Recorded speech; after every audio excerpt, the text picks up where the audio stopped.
Praise the lord. ఎడార్ల సెలయేర్లు ఫిబ్రవరి 14. మరలా చెప్పుదును ఆనందించుడి. ఫిలిప్పి 4:4. ప్రభువులో ఆనందించడం మంచిది.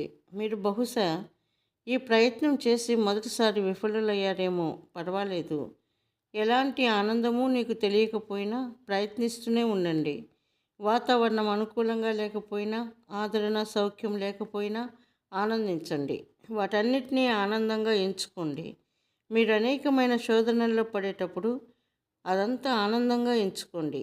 దేవుడు దాన్ని నిజం చేస్తాడు.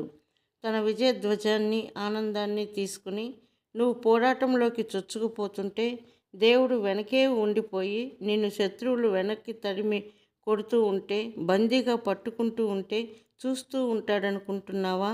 అసంభవం. నీ పురోగతిలో పరిశుద్ధాత్మ నిన్ను నిలబెడతాడు.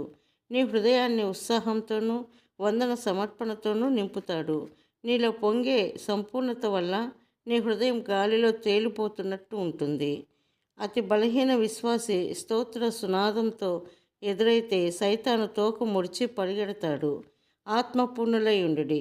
మీ హృదయములలో ప్రభువును గుర్చి పాడుచు కీర్తించుచు. ఎఫెసీ 5:18-19.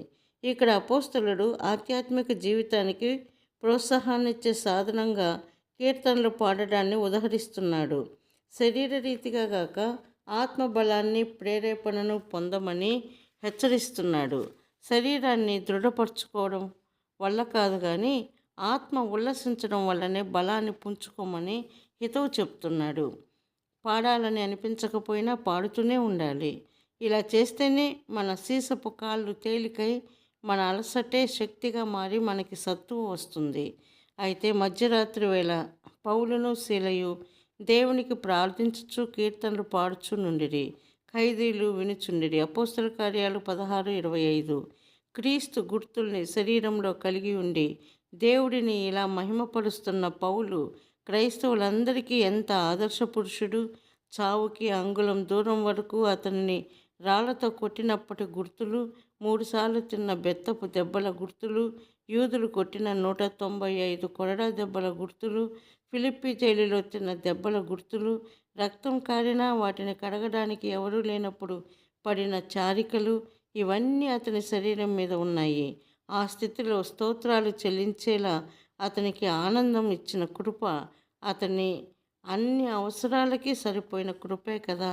శోధకని బాణాలు దూసుకు వచ్చినా ఎప్పటికీ ప్రభువులో ఆనందిద్దాము. ఎప్పటిలాగానే ఇప్పుడు భయమే సైతానికి. నిట్టూర్పుల కంటే పాటలు ఎక్కువ పాడేవాళ్ళంటే